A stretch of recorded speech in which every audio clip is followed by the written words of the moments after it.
Bueno, muchachos, muy buenas noches. Recuerden que si en algún momento se les cae la llamada, se les cae la videollamada, perdón, o la charla, pueden entrar a verla en YouTube, va a quedar grabada, la volvemos a colgar y ahí pueden entrar a revisarla o a repetirla las veces que quieran. Qué bacano ver más de 30 personas conectadas, sobre todo como les estaba diciendo en una charla un poco densa en temática. Va a tener un nombre de Variables en Ciclismo parte 2. ¿Por qué parte 2? Porque recuerden que en nuestro canal de YouTube está la parte uno que se llama Variables en Ciclismo, y es unas charlas que ya tenemos cargadas ahí, donde hablamos de la potencia normalizada, el IF, el TSS, donde muchas de esas primeras variables que tenemos que empezar a entender en el entrenamiento. También quiero darles la claridad. De pronto algunos dicen, no, pero es que estas charlas que dictan acá son demasiado complejas, porque de pronto el tema les parece muy técnico. Esta es una de muchas que hemos dictado y en YouTube van a poder encontrar nuestras charlas más sencillas en vocabulario, donde hablamos de técnica, de cómo afrontar las curvas, los descensos, cómo manejarse en un pelotón, las variables más sencillas. Van a encontrar charlas de nutrición, de hidratación. Entonces, lo que los queremos invitar es a todos los que son nuevos y de pronto no han estado en las charlas de los meses anteriores, se pueden entrar a nuestro canal de YouTube y ahí van a encontrar muchas charlas de muchos temas que seguramente los ayudarán a comprender mejor esta charla y también a solucionar dudas puntuales, que al final pues también para eso está su entrenador, para que le puedan preguntar lo que quieran, pero hay veces que uno la curiosidad le pica y quiere como ver más charlitas y más cositas, entonces las pueden encontrar todas ahí en nuestro canal de YouTube, Tres All Experts. También incluso creo que hay un par en inglés, pero ahí están la mayoría en español. Hoy vamos a hablar, entrando ya en materia, de dos variables, solo dos variables, porque son dos variables importantes, un poquitico densas y queremos que las entiendan bien. La primera es el factor de eficiencia, también conocido como EF. Su fórmula matemática es la potencia normalizada, que la vemos acá, dividido la frecuencia cardíaca promedio de la selección. Acá no la tengo seleccionada porque no me aparece en este recuadro, pero viene dando esto que es LF. Entonces, factor de eficiencia, que es potencia normalizada, dividido frecuencia cardíaca promedio, igual FE. Ya lo vamos a profundizar. Acá solo las mencionaré y ya luego entraremos a hablar a profundidad de cada una de ellas. Y el PWHR, que por nombre tiene desacople aeróbico. Básicamente lo que va a comparar es la curva, la gráfica de frecuencia cardíaca versus la potencia entre la primera mitad de una selección y la segunda mitad de una selección. No se preocupen si por ahora vamos perdidos, que ya vamos a empezar a ampliar cada una de estas variables. Empecemos con el EF, el factor de eficiencia, que como les decía, tiene por fórmula potencia normalizada dividido frecuencia cardíaca promedio. Acá vemos un ejemplo, ¿sí?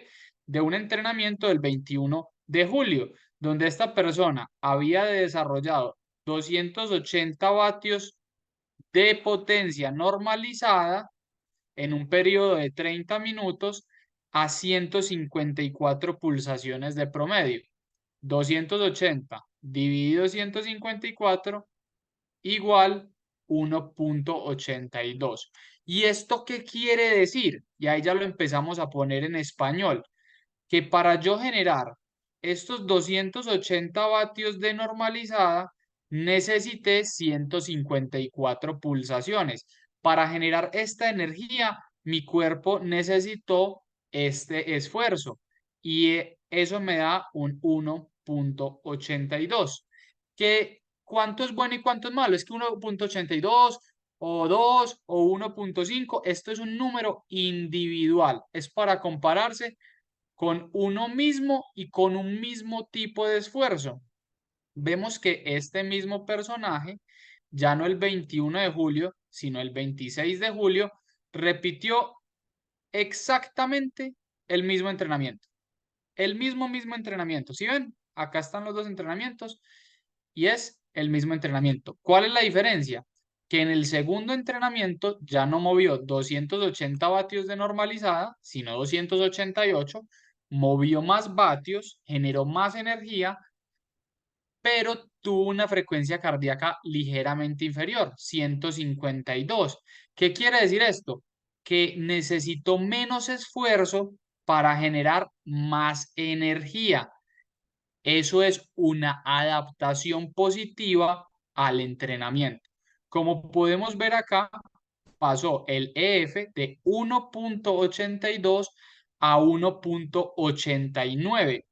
Las personas que se están conectando, no se preocupen que lo pueden ver en YouTube, ya saben, el video completo, porque sé que si entraron y apenas acaban de escuchar estos números, queda uno medio perdido y bacano que haya más de 45 personas interesadas en este tema. Entonces uno dice, profe, ¿y de qué me sirve saber que pasé de 1.82 a 1.89? Porque cuando yo estoy haciendo trabajos en zona 4, estos son de zona 3, pero cuando estoy haciendo trabajos en zona 4, ¿sí? Y este número empieza a cambiar de una manera importante, estaríamos hablando de más de un 5, 10%, o sea, me pasa de 1.82 a 1.95, por ejemplo. ¿Qué pudiera estar sugiriéndome esta gráfica? Que mi umbral ha mejorado, que mi condición es mucho mejor, porque necesito mucho menos esfuerzo para generar más energía. Y eso al final es lo que buscamos, poder tener más vatios con menos pulsaciones. Eso es lo que siempre queremos. No sé si alguno quiere hacer alguna pregunta del EF, perdón. Este es el momento para hacerla y sería chévere que aclaremos porque al final esa es la ventaja que nosotros queremos llevar para nuestros deportistas, que puedan preguntar acá en vivo, que hay veces en el YouTube uno queda como que, ay, no entendí algo, pero no tengo ni a quién preguntarle. Entonces, si hay alguno que se anime ahí, perfectamente puede hacer la pregunta. Yo. ¿Sí? Una pregunta, digamos, eh, esa frecuencia cardíaca nos está mostrando las adaptaciones a ciertos esfuerzos, pero es una variable que puede ser muy volátil, afectada por cualquier otra condición. Digamos, en este caso, por ejemplo, en el Giro de Rigo, el calor va a afectar bastante esta variable. Entonces, digamos, esos números Camilo, ya... ¿Me tienes toda la escucha? razón. Tienes toda la Ahí, razón y ahí viene una explicación que a mí se me está olvidando a dar ok. y que es muy importante. Y es que estos números, el EF, por ejemplo, y el que vamos a ver ahorita, son muy útiles para comparar sesiones similares o esfuerzos similares. Por eso acá, como ven, estamos comparando uno de los intervalos de esta sesión contra uno de los intervalos de esta sesión. Yo no voy a poder comparar una montada completa con el EF. No lo voy a poder comparar. Bueno, entre comillas sí, pero tendría que ser un entrenamiento que haga yo en simulador completo contra el mismo entrenamiento en simulador completo. Tendría que ser así la comparación, pero es una variable que va a ser mucho más útil para yo poder comparar un intervalo contra un intervalo. Como ves, ambas sesiones eran tres intervalos de 30 minutos en zona 3 y estamos comparando el primer intervalo de la sesión del 21 de julio contra el primer intervalo de la sesión del 26 de julio. Porque incluso si comparamos el primer intervalo de la sesión del 21 de julio contra el tercer intervalo de la sesión del 26 de julio, empezamos a meter una variable en la ecuación diferente que es la fatiga. Entonces, súper bueno ese aporte porque a mí se me estaba pasando decirlo. Y es que la idea es que la comparación entre los EFs se haga en situaciones muy similares para que de verdad pueda ser comparable y que de verdad pueda estar teniéndome cierta referencia. Incluso como ven, la hora del entrenamiento es prácticamente la misma, solo hay 10 minuticos de diferencia. Entonces hay que garantizar, como nos decía Camilo, la hora, la hidratación, ojalá con patrones de sueño similares, que vayan en el mismo día del microciclo, porque va a cambiar si es después de un día de descanso activo, así es después de un día de trabajos sobre el umbral. Entonces, ahí lo que dice Camilo es cierto. Nuestro trabajo como entrenadores es poder garantizar unas condiciones de reproducibilidad para poder comparar. Y por eso es que hay veces nos dicen como que, ay, es que otra vez los mismos intervalos. Es que si no lo repetimos, primero no vamos a generar un estímulo constante para esa mejoría y segundo no vamos a poder comparar qué está pasando entre un esfuerzo y el siguiente y nos vamos a perder de pronto de muchas pistas de hacia dónde está yendo el camino, porque hay veces por querer progresar muy rápido no nos damos cuenta de que no alcanzamos a estimular esa zona y que necesitaríamos unos 2 o 3 entrenamientos más iguales para que el cuerpo logre adaptarlos por completo. No sé, Camilo, si ahí respondí la pregunta, pero de verdad fue muy buena la pregunta. Sí, sí, muchas gracias. A ti. Por acá Tomás nos pregunta en el chat, hay días que a mí se me estalla el corazón por encima de 190, así esté en menos vatios. SF también se puede usar como medida de fatiga. A ver, yo no usaría el EF como una medida de fatiga prioritaria. Sí te puede indicar cosas. Por ejemplo, si hoy hice estos intervalos y mañana los vuelve a hacer y mi EF cae, sí puede decir como que hoy estaba un poquito cansado, hoy estaba más cansado que la vez anterior. Igual eso se puede interpretar más fácil desde otras gráficas, como el TSB, ¿cierto? Desde el TSB de pronto puede haber un desbalance que se haga más negativo y desde ahí verlo más fácil. Si ya quieren de pronto poder tener una apreciación mejor de lo que es la fatiga del sistema nervioso central para hacer ese tipo de análisis, qué pena, me olvidó el nombre que estaba preguntando, Tomás, yo te recomiendo que ahí vayas a ver una charla que tenemos nosotros en el canal de YouTube que se llama Variabilidad de la frecuencia cardíaca. Es una súper buena herramienta para conocer el estado de fatiga de mi sistema nervioso central, que al final es el encargado de todos los procesos de estrés, pero también de recuperación del organismo. Entonces, para mí es la mejor forma de hacerlo, llevar un control de esa variabilidad de la frecuencia cardíaca que como te digo, lo puedes empezar a implementar haciéndolo muy juicioso porque también es muy fácil fallar teniendo malos registros o creyendo ciegamente en lo que dice el reloj, por ejemplo. Pero, entre comillas, si pudieras decir, luego de hacer un intervalo con este déficit decayó ligeramente y están en las mismas condiciones que hoy estabas un poquito más cansado que la vez pasada o más deshidratado también.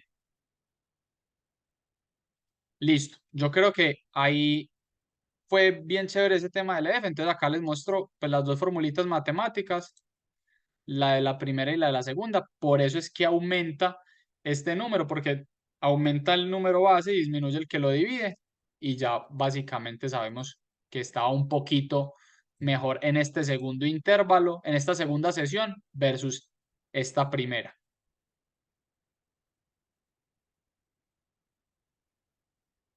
Ahora vamos a hablar del desacople aeróbico, del PWHR.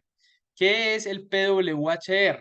Es una comparación. ¿Y qué me está comparando? La primera mitad del intervalo, o no digamos intervalo, digamos de la selección de datos versus la segunda mitad de la selección. Yo, por ejemplo, acá en este ejemplo seleccioné un intervalo completo, seleccioné los 15 minutos, ahí me descaché pues por 12 segundos, pero seleccioné este intervalo. ¿Sí ven? Y en ese intervalo lo que hace esta fórmula PWHR es que me compara el EF de la primera mitad y el EF de la segunda mitad. Y le otorga un porcentaje que básicamente dice que el EF de la segunda mitad del intervalo fue 4,47% mayor al EF de la primera mitad. Pero ¿qué pasa? Este análisis es errado y así no se debe hacer. ¿Cómo se debe hacer? Hay que iniciar aproximadamente entre 1 minuto y medio y 2 minutos después del inicio del intervalo. ¿Por qué? Porque siempre que iniciamos un intervalo, ¿de dónde van a venir las pulsaciones? De abajo, es lo normal porque venimos del descanso. Entonces yo debo buscar el punto como de cierta estabilización fisiológica cuando se venga aplanando la curva y hacerlo a partir de ahí. Mire que acá hacemos la selección, 2 minutos menos, de acá está el minuto 15, acá era de 15 minutos, acá de 13 minutos, y ya esta selección me va a contar esta primera mitad versus esta segunda mitad. Como ven, yo les hice con unas lineecitas de colores los ejemplos, desde dónde inicia y dónde termina la frecuencia cardíaca, y acá dónde inicia y dónde termina la frecuencia cardíaca en rojo, versus las líneas moradas, que son los vatios. Entonces, ¿qué dice esta gráfica en palabras más coloquiales? Nos va a decir esta variable, ¿qué tanto van a cambiar nuestras pulsaciones para un esfuerzo, entre comillas, estable en vatios? Como ven acá, está parejo los vatios, va a un mismo batiaje todo el tiempo, pero es diferente las pulsaciones a las que estoy generando esa energía acá al final y a la que estoy generando esa energía aquí al inicio. Y el EF nos quedaría un poquito corto, porque como es el promedio, pues uno dice el promedio teniendo en cuenta que en lo que arrancó o en lo que terminó. Esta gráfica básicamente nos dice eso. Hey, usted empezó a hacer ese esfuerzo. Si es un esfuerzo muy en el umbral, prácticamente donde arranca, termina, porque las pulsaciones se encuentran en una meseta. Si es un esfuerzo que está ligeramente por encima del umbral o muy sobre el umbral, esa gráfica va a dar con un mayor porcentaje. Entonces, ¿por qué se llama desacople aeróbico? Porque es una gráfica pensada y diseñada para analizar esfuerzos por debajo del umbral. Paso un segundito de diapositiva y ya me devuelvo. Como esto. Este es un esfuerzo en zona 3, un intervalo de 12 minutos, y miren que la potencia viene continua y las pulsaciones prácticamente hacen una línea paralela con los vatios. Ni van subiendo mucho ni van bajando, sino que se mantienen. ¿Por qué? Porque el cuerpo está en un estado estable, no ha superado su máximo estado estable, que también es conocido como el umbral de lactato, como el umbral ventilatorio 2, no lo ha superado. Y por eso el comportamiento de las pulsaciones es tan estable. Me devuelvo al ejemplo anterior. Acá, como ven, eran intervalos de 15 minutos en zona 4. Esta persona los hizo en la parte alta de zona 4. Y la parte alta de zona 4, ¿qué me indica a mí? Que está por encima de su FTP. O sea, muy posiblemente está por encima de su umbral ventilatorio 2 y de su máximo estado estable lactato. Por eso es que la gráfica, si ven la línea de frecuencia cardíaca, nunca deja de subir. Porque a pesar de que llega un punto en el que medio se estabiliza, ella empieza a acumular una deuda de oxígeno minuto tras minuto, y ya sabemos que si está por encima de ese umbral, no podrá ser más de una hora. Y por eso miren que de a poquito en poquito va para arriba, y seguro si este intervalo se hubiera prolongado, no de 15, no de 20, sino 30 minutos, él ya hubiera llegado a un punto de no retorno y hubiera tenido que bajar los vatios para poder, porque ya no había más para dónde subir las pulsaciones. Entonces, eso es lo que básicamente nos dice esta gráfica.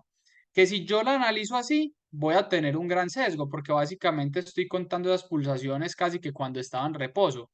Pero si yo la analizo así, si yo la analizo así, ya va a ser muy precisa. ¿Y qué me puede decir? Si yo en unos intervalos de zona 4, que por ahí es por donde está mi umbral, ¿sí? Encuentro un número muy cercano a cero, muy cercano a cero, 0,0 algo bajitos, o incluso un -0,01, tengo que subir mi umbral porque definitivamente he mejorado. Si por otro lado encuentro que este número, cuando hago este análisis, es superior al 5%, o sea, los vatios estables y esa frecuencia cardíaca de para arriba, de para arriba, de para arriba, cero estabilizada, me está hablando de un desacople. Si yo encuentro que un número muy positivo acá en intervalos de zona 4, zona 3, sweet spot, ¿qué me va a decir? Que mi condición ha empeorado. Podrá ser que esté altamente fatigado, podrá ser que me haya desacondicionado. Son varias consecuencias que me pueden llevar a eso, que tenga una infección, que esté enfermo, que venga muy cansado. Entonces, este número va a ser muy útil porque hay veces cuando no usamos la banda, le decimos, no, profe, pero es que yo estoy sintiendo tal cosa. Y el profesor es viendo la gráfica de potencia y preguntándose, ¿cómo se estará sintiendo este man? Y uno intentando interpretar a través de lo que ustedes cuentan qué está sintiendo. Y uno puede decir, no, pero yo te dije que me sentí mal. pero hay que entender de que es que lo que para una persona es me sentí mal, para otra persona es me sentí terrible y para otra persona es que cualquier cosita ya es me sentí mal. Y para uno como entrenador demanda un tiempo aprender a conocer la persona para conocer mediante sus expresiones sus verdaderas sensaciones. Hay gente que es muy exagerada, hay gente que es muy conservadora en sus comentarios, pero definitivamente si todos somos juiciosos y utilizamos la banda y el potenciómetro, que es uno de los grandes puntos que les queremos traer para hoy, vamos a lograr como entrenadores nosotros identificar ustedes qué están sintiendo y qué tan rápido o qué tan lento debemos ir progresando en las cargas. Porque si usted está haciendo zona 4 y a los 3 entrenamientos de zona 4 esto se nos está comportando como dos líneas paralelas, papito, o subimos el umbral o aumentamos las cargas que usted ya está adaptado. Pero existirán otras personas que al final de eso se trata el entrenamiento de la individualización de las cargas, que vayan 2, 3, 4 semanas, pues pucha, y eso no despegue. Y eso no despegue y siga esa gráfica así casi que perpendicular con un 6, 7%, y uno diga, tenemos que reforzar más el trabajo en esta zona, todavía no es el momento de hacer descansos reducidos, porque hay veces que ya cuando se pone en paralela, lo que uno hace no es subir el umbral, sino simplemente reducir los tiempos de descanso intraintervalo, utilizar descansos reducidos para optimizar más el tiempo y estimular más otras capacidades físicas. Entonces, esa es una de las grandes reflexiones, que utilicemos de verdad la banda de frecuencia cardíaca para poder hacer todo este análisis por parte de los entrenadores. Ya acá les muestro otro ejemplo de ya una zona un poco más baja, zona 3. Miren que ya el PWHR, ese desacople aeróbico, no es tan desacople, está más acoplado. ¿Por qué? Porque es una zona subumbral. Básicamente, ¿qué me confirma este PWHR? En esta gráfica, que esa sí es la zona 3 de esa persona, se está comportando perfectamente como una gráfica de zona 3. El corazón alcanza la intensidad objetivo y se sostiene. Se sostiene, es prácticamente cero la variación que existe en su recorrido. ¿Por qué? Porque él alcanza a dar la demanda de oxígeno del organismo, la demanda de nutrientes del organismo, y por eso se queda tan paralela y vemos un PWHR tan parejo. Entonces, esto me estaría confirmando de que efectivamente estoy realizando un trabajo subumbral como lo tenía planteado en mis objetivos. Acá, por otro lado, hay que tener cuidado con este tipo de gráficas. Acá, si ven, el número es negativo y uno dice, uy, no, es que él tiene súper adaptada esta zona de acá. No dice eso. ¿Qué está diciendo? Que viene de un esfuerzo mayor y al ir a un esfuerzo menor, el corazón está acoplándose a la demanda de oxígeno que en ese momento tiene el, el sujeto. Por eso no puedo evaluar el PWHR dándole clic en los labs que me marcan mi pupilo, sino que tengo que hacer el análisis desde la gráfica, entendiendo qué venía haciendo antes el deportista. Porque si bien en estos intervalos yo no tomo estos primeros segundos, ¿por qué? Porque venía del reposo y me daña la gráfica, pues en este tipo de descansos yo no tomo los primeros minutos porque me viene de qué? Del descanso, perdón, de la intensidad más alta. Entonces tendría que tomarlo desde aquí hacia adelante. Tendría que tomar este pedazo y ahí muy seguramente me volvería a dar un PWHR muy cercano a cero, que ya es la estabilidad de esa zona metabólica. No sé si alguno tiene preguntas del PWHR, que ya igual ahí vamos terminando también.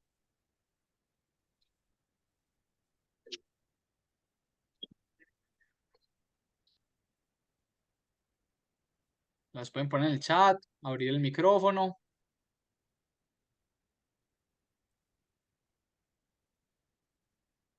Bueno, ya se habilitó rápido el pago. Ricardo, perdón, no te escuché. ¿Cómo?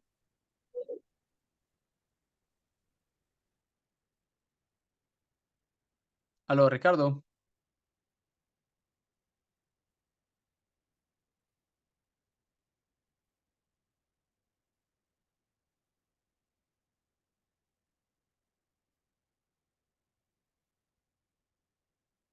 Bueno, Se lo salió Ricardo, además que se le cayó el internet.